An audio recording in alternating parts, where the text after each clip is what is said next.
If I die, the secret of the stones dies with me. Let me show you what these stones can do. Behold.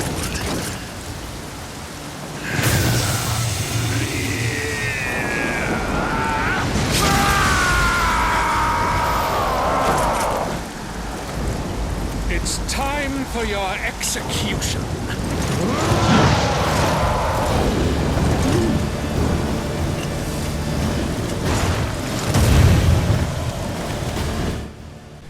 We said it a year ago and we'll say it again. Team Ninja's Nioh is a technically impressive title that sets new precedents on how console gaming development should be approached. After conducting several tests in the form of alpha and beta builds, Team Ninja's Nioh is finally out on retail shelves. Combining the best elements from Team Ninja's previous games, such as Ninja Gaiden and From Software's Bloodborne and the Soul series, Nioh sets the stage on fire with extremely fast-paced combat and intimidating boss battles. At first glance, Nioh doesn't look like a title that's pushing the boundaries of modern graphics technology, and to an extent, that is true, but Nioh excels in what other modern AAA games fail at achieving. It provides end consumers with several graphical options regardless of whatever their choice of platform is. Team Ninja provided 3 graphical settings for the base PS4 as well as for the PlayStation 4 Pro. The 3 modes are Action Mode, Movie Mode, and the Variable Mode. As the names indicate, the Movie Mode prioritizes resolution over frame rate. The Action Mode provides a higher frame rate experience at the expense of image quality, and finally, the Variable Mode finds the middle ground between movie and action modes. While playing on the base PlayStation 4 in Movie Mode, the game runs at a native 1920 by 1080 resolution while locking the game's frame buffer at 30. Slight frame rate drops are observed during this mode, but in return, you get a much cleaner and crisper image presentation compared to the Variable and Action modes. On the PlayStation 4 Pro, the Movie Mode allows the game to run at a dynamic resolution up to a full 4K image buffer. The dynamic resolution is in place so that the game's engine can maintain the frame rate at 30 in this mode.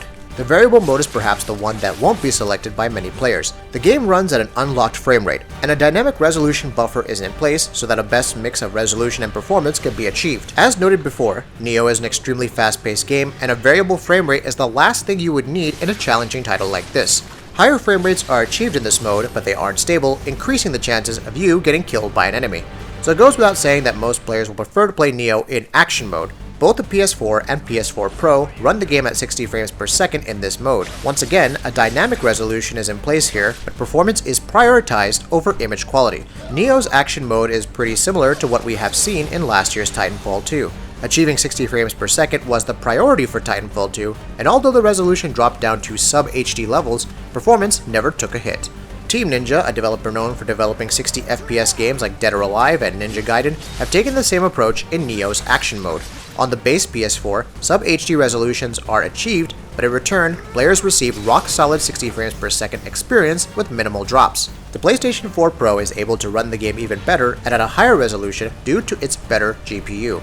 We also found that players who have a PS4 Pro and a 1080p TV can enjoy a super sampled image quality. This results into a much sharper and crisper 1080p representation on the PS4 Pro compared to the base PS4. So overall, it seems that Team Ninja have covered every type of PS4 owner out there. An impressive job indeed.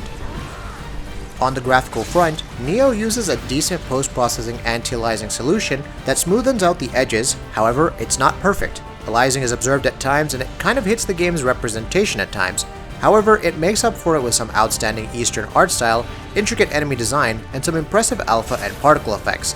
Nioh uses a limited physical-based renderer, which means that certain objects will react according to the source of the lightning.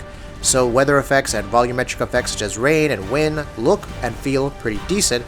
Nearby objects and materials react accordingly to the lightning source. In the end, Nioh is a great example of how a console game should be developed. Given that Team Ninja had to effectively work on just one platform, it might have been a tad bit easier to include so many graphical options in Nioh. Regardless, Nioh gives choice to the player. Players can dictate how they want to play it, what system they want to play it, and what display set they want to play it on. In many ways, Nioh eased our itch for a 60 FPS Bloodborne experience. Now only if Sony and From Software can care enough to release that 60 FPS Bloodborne PS4 Pro patch. Is it happening, or are we in denial? Anyways, that will be it for this video. What are your thoughts on Nioh and its various graphical parameters? Let us know in the comments below, and if you like what we're doing, go ahead and subscribe to our channel for daily video content. In the meantime, we'll see you next time.